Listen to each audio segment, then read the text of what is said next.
आप सभी का स्वागत है, अभिनंदन है, वंदन है आपके अपने प्यारे YouTube चैनल CODP लर्निंग पर। वीडियो को आप तकरीबन 3 मिनट तक देखिए। अगर आपको मज़ा ना आए तो लाइक अपना वापस उठा ले जाइए, यानी जो आपने अभी तक लाइक दे दिया है पहले से, अगर आपको इस वीडियो में मज़ा ना आए, आपको कुछ समझ में ना आए, आपको कुछ सीखने को ना मिले, तो वो लाइक आप उठाकर वापस लेते चले जाइएगा। जी हाँ, हमने इतनी बहुत सारी वीडियो पहले बनाई है, आप उनको देखकर ही यहाँ पर आए होंगे। और हम आप सबको बता दे रहे हैं कि अगर आप ये जो मेरे द्वारा प्रश्न मिल रहे हैं बायोलॉजी के, पूरा शुरू से अंत तक प्लेलिस्ट में जो रखा है करोगे तो निश्चित तौर पर आपके जो हैं 80% से अंक ज़्यादा आएंगे। 90% के लिए आपको थोड़ा और मेहनत करना पड़ेगा, ठीक। इतना मैं विश्वास दिला रहा हूँ कि 80% से अंक आपका अधिक आएगा। तो स्वागत है एक बार आप सभी का फिर से। UP board exam 2024 class 12th biology, अति लघु उत्तरीय प्रश्न इस समय हम आप सबको बता रहे हैं। आज प्रश्न होंगे पाठ 7 के और पाठ 8 के। आज प्रश्न होंगे पाठ 7 के और पाठ 8 के। सारे अति लघु उत्तरीय प्रश्न यहाँ पर आपको हम बताने जा रहे हैं। तो सबसे पहला प्रश्न यहाँ पर हमारा जो है, ध्यान से देखिए। मनुष्य में विषाणु जनित कुछ रोगों के नाम लिखिए। मनुष्य में विषाणु जनित कुछ रोगों के नाम लिखिए। तो देखिए, कभी कभी प्रश्न आता है इस तरह से, विषाणु को हम लोग वायरस भी बोलते हैं। तो मनुष्य में विषाणु जनित 2 तरह के मतलब कि रोग हो सकते हैं, एक DNA वायरस से फैलने वाले और एक RNA वायरस से फैलने वाले।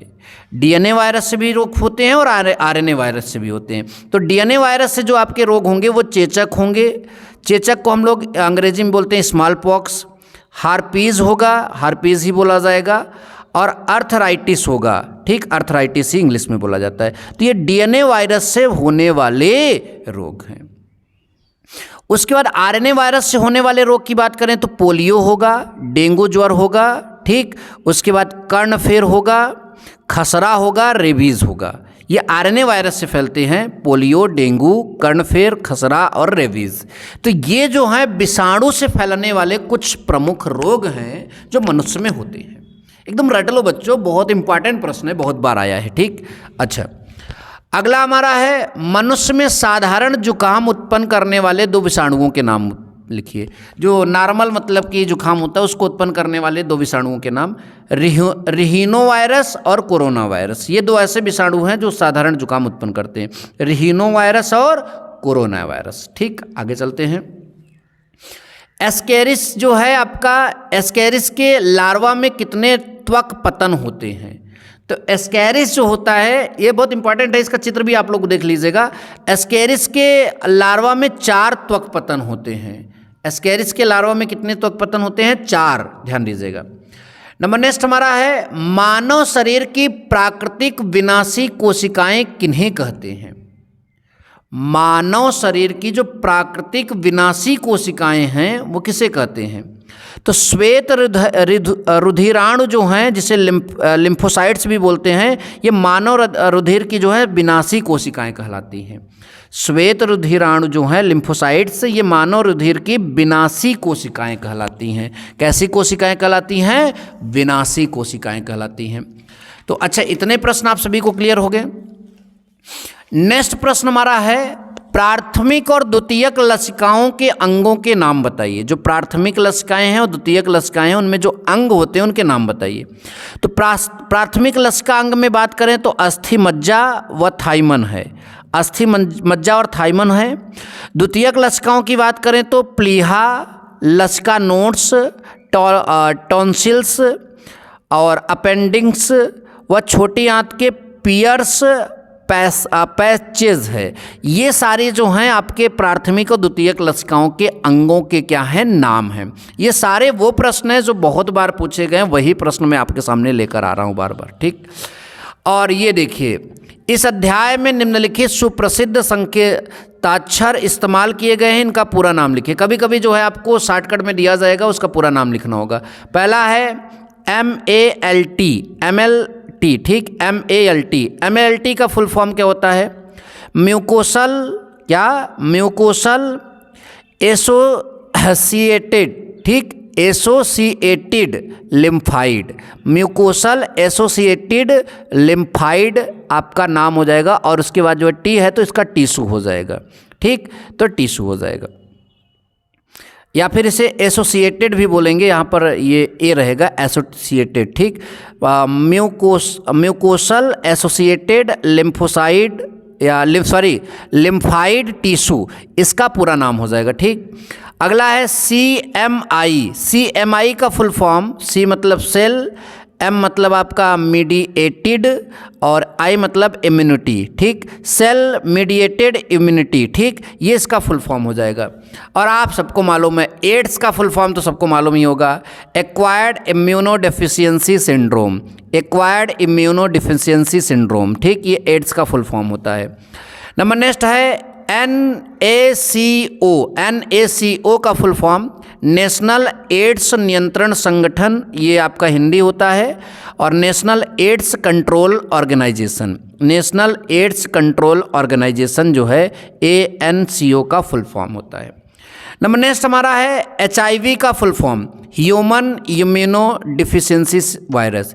ह्यूमन इम्यूनो डिफिशियंसी वायरस, ये है HIV का फुल फॉर्म। ठीक, तो फुल फॉर्म भी पूछे जाते हैं, याद रखिएगा।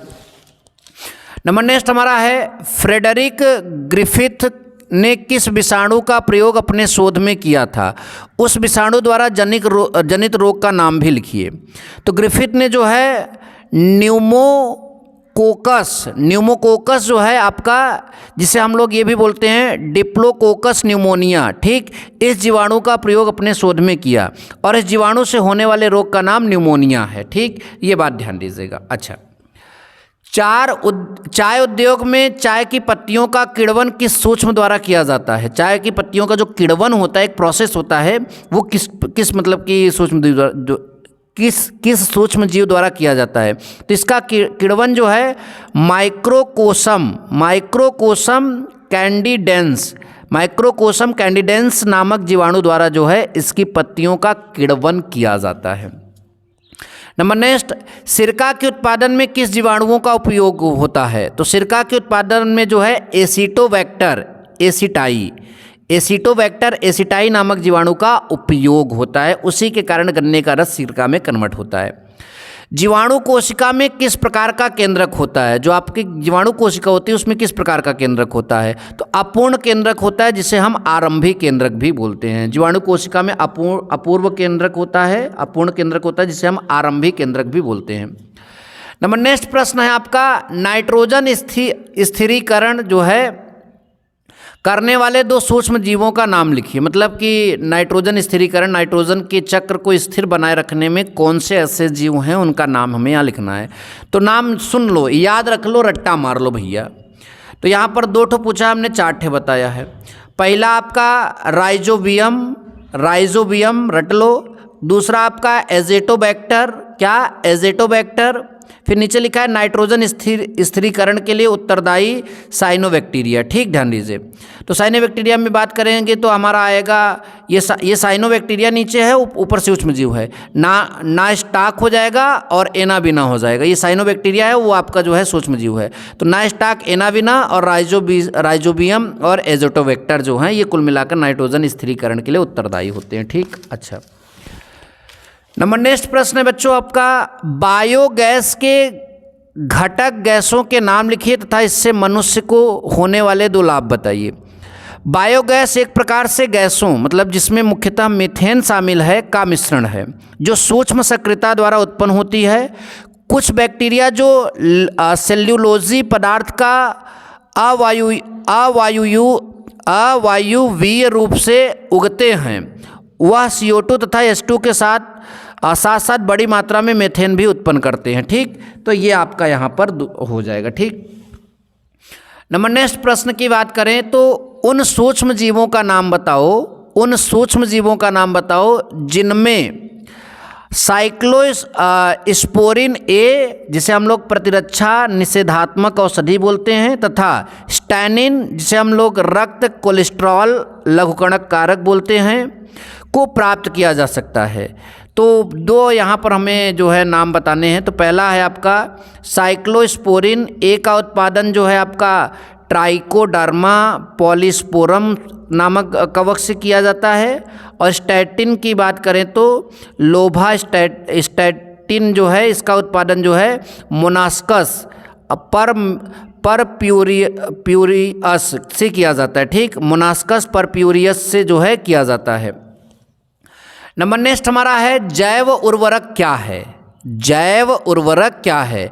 किन्हीं दो जीवाणुओं के नाम लिखिए जो मृदा में वायुमंडलीय जो है नाइट्रोजन, मतलब नाइट्रोजन बोलते हैं, नाइट्रोजन स्थिर करते हैं। अभी जीवाणु का नाम पहले से हमने बताया।